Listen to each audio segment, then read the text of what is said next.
Assalamualaikum warahmatullahi wabarakatuh. Perkenalkan, nama saya Aldiani Wadrikantara dengan NIM 210521618077.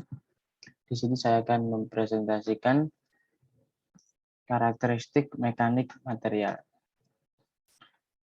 Definisi sifat mekanik dapat diartikan sebagai respon atau perilaku material terhadap pembebanan yang diberikan. Dapat berupa gaya, torsi, atau gabungan keduanya. Ada beberapa sifat mekanik material. Yang pertama adalah strength, kekuatan, adalah kemampuan material untuk menahan beban sebelum terjadi deformasi atau kerusakan material ketika diberikan beban eksternal. Yang kedua ada toughness atau ketangguhan, yaitu kemampuan material untuk menyerap energi dan mendapatkan deformasi plastis tanpa terjadi cacat. Yang ketiga ada hardness atau kekerasan, kemampuan material untuk melawan perubahan bentuk secara permanen karena tekanan eksternal yang terjadi. Lalu ada keempat, hardenability atau kemampuan pengerasan, kemampuan material untuk mengalami pengerasan dalam proses perlakuan panas. Yang kelima, brittleness atau kerapuhan, menunjukkan seberapa mudah suatu material mengalami retak ketika diberikan gaya atau beban. Lalu keenam, malleability, sifat lunak, sifat material padat yang menunjukkan seberapa mudah suatu material mengalami perubahan bentuk ketika diberi tekanan. Lalu ketujuh ada ductility atau kelutan, sifat material padat yang menunjukkan seberapa mudah suatu material mengalami deformasi ketika diberi gaya tarik. Nah, di pembahasan ini akan meliputi tiga, yaitu yang A, Poisson ratio, yang B, modulus elastis, dan yang C, Hooke's law. Yang pertama adalah Poisson ratio. Ya, ketika suatu benda diregangkan atau tarik dalam suatu arah, maka benda tersebut akan cenderung menjadi lebih tipis pada arah lateral. Dan jika benda tersebut dikompresi tekanan dalam suatu arah, maka benda akan cenderung menjadi lebih tebal pada arah lateral. Seperti gambar di samping. Apa itu Poisson ratio? Poisson ratio adalah regangan kontraksi dengan regangan ekstansi ke arah gaya regang. Deformasi tarik dianggap positif dan deformasi tekan dianggap negatif. Rasio Poisson memiliki nilai minus sehingga bahan normal memiliki rasio positif. Rasio Poisson juga disebut koefisien Poisson atau koefisien de Poisson. Biasanya direpresentasikan sebagai huruf Yunani V. Secara sederhana, Poisson ratio dapat didefinisikan sebagai perbandingan antara regangan lateral dan aksial pada nilai mutlak. Ilustrasinya seperti ini, suatu benda umumnya akan menyempit atau lebarnya berkurang jika ditarik dari satu sisi. Di sini dari hijau menjadi oranye. Poisson menghitung perbandingan antara penyempitan ini jadi akibat pertambahan panjang akibat tarikan. Di gambar ini ditarik menjadi oranye. Oke, next.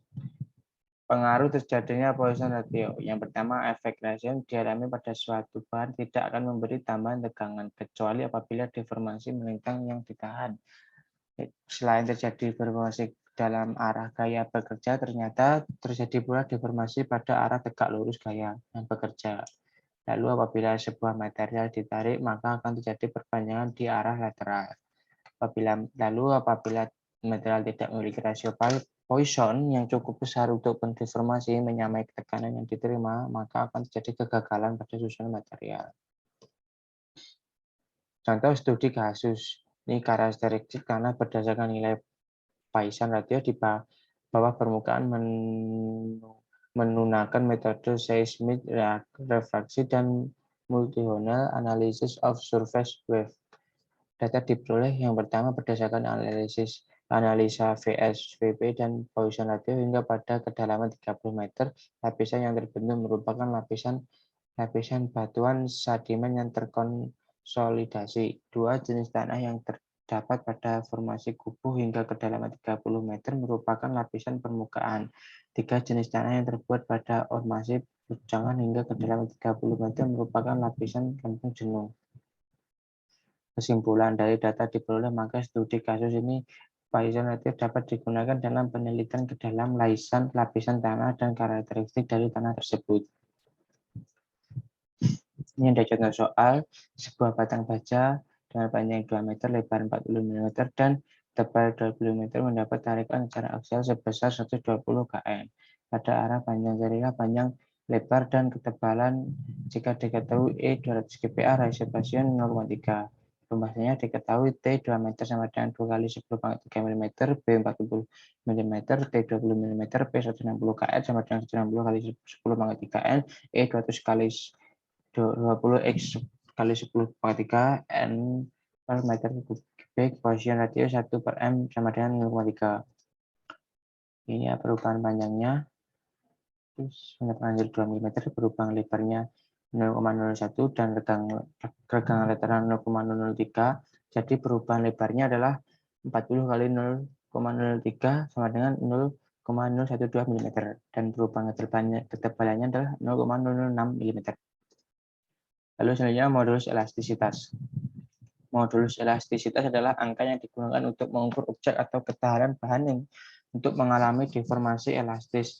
Ketika gaya diterapkan pada benda itu, modulus elastis suatu benda didefinisikan sebagai kemiringan dari kurva tegangan-regangan. Di wilayah deformasi elastis, bahan kaku akan memiliki modulus elastis yang lebih tinggi, di mana tegangan adalah gaya yang menyebabkan deformasi dibagi dengan daerah di mana gaya diterapkan, dan regangan adalah rasio perubahan beberapa parameter panjang yang disebabkan oleh deformasi ke nilai hasil dari parameter panjang. Jika stres diukur dalam Pascal, kemudian karena regangan adalah besar dan tak berdimensi, maka satuan itu akan Pascal juga. Modulus elastisnya yang utama adalah ada modulus Young, ada modulus tarik, lalu modulus geser, dan modulus bulk. Ilustrasinya seperti ini, ditarik, pengaruh. Jika suatu benda beban luar seperti beban desak, tarik, lenturan, dan butiran, maka benda akan mengalami perubahan bentuk. Lalu suatu benda yang mencapai besaran beban tertentu dan benda dilepaskan, maka benda tersebut kembali ke bentuk semula atau elastis. Di dalam daerah elastis terdapat hubungan antara tegangan stres dan regangan strain yang berbanding lurus. Hubungannya dikenal sebagai hukum Hooke. Studi kasusnya, alat ukur gaya kereta api. Alat ukur gaya kereta api dilengkapi dengan sejumlah bekas yang disusun sejajar. Bekas-bekas tersebut dihubungkan ke gerbong kereta api. Hal tersebut dilakukan untuk mengukur gaya tarik kereta api saat sebelum meninggalkan stasiun. Lalu ada juga peredam getaran atau guncangan kendaraan bermotor. Penyangga badan kendaraan bermotor dilengkapi bekas yang kuat sehingga goncangan terjadi saat mobil lewat jalan yang tidak rata dan diredam. Dengan demikian keseimbangan mobil dapat dikendalikan. Contoh studi kasusnya adalah analisa modulasi dapat memproduksi besarnya keruntuhan lateral di dinding penahan tanah pada tanah lunak. Data yang diperoleh adalah nilai modulasi tanah yang didapat melalui perhitungan lewat grafik menggunakan data hasil pengujian praksial dinilai modulus elastis 50%. Karena hasil penarikan dari sini pada grafik nilai modulus tanah menjauh selisih atau perbedaan nilai yang signifikan, bahkan sangat mendekati antara satu dengan yang lain.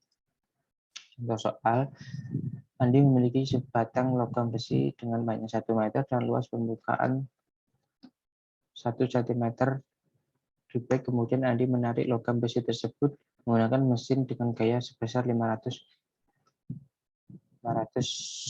N. Jika panjang akhir logam besi tersebut adalah 1,1 meter, berapakah modulus elastis untuk pembahasan LU 1 meter, LT 1,1 meter, A 1 cm kubik dengan 1 kali 10 min 4 pangkat min 4 N kubik, F-nya 5000 N. Penyelesaiannya seperti ini, N, F. Jadi, besar modulus elastis pada logam besi adalah sebesar 5 kali 108 N per meter kubik. Hooke's Law adalah hukum tentang gaya ilmu fisika yang diakibatkan oleh sifat elastisitas dari sebuah bir atau bekas. Besarnya gaya Hooke ini secara proporsional akan beban yang lurus dengan jarak pergerakan bekas dan posisi normalnya. Bunyi Hooke Bunyi hukum oke adalah jika gaya tarik yang diberikan pada sebuah bekas tidak melampaui batas elastisme, maka pertambahan panjang bekas berbanding lurus atau sebanding dengan gaya tarikannya. Hukumnya seperti ini. Saat bekas ditarik, suatu benar F bekas memberikan gaya pada beban besarnya sama dengan gaya yang menariknya. Tetapi arah berlawanan sesuai dengan hukum 3. Gaya ini disebut gaya pemulihan. F gaya pada bekas, K kuantitas bekas, pertumbuhan banyak bekas.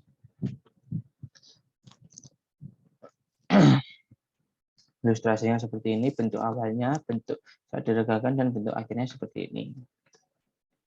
Pengaruhnya apabila F diperbesar sampai pada batas linearitas A, benda bekas dapat kembali pada bentuk awal setelah F dihilangkan. Apabila F terus diperbesar sampai melampaui daerah plastis B, maka benda bekas semakin memanjang ke atas dan tidak bisa kembali ke bentuk awal. Jika F terus diperbesar sampai titik putus, maka benda akan putus atau rusak. Contoh soalnya, sebuah bekas dengan konsentrasi sebesar 1000 N ditarik dengan gaya sebesar 100 N. Berapakah pertama gaya 1000? F-nya 100, lalu besar pertama jika dihitung seperti ini, nilainya seperti ini. Baik, sekian presentasi dari saya. Apabila ada kesalahan kata yang kurang mengenakan, mohon dimaafkan. Assalamualaikum warahmatullahi wabarakatuh.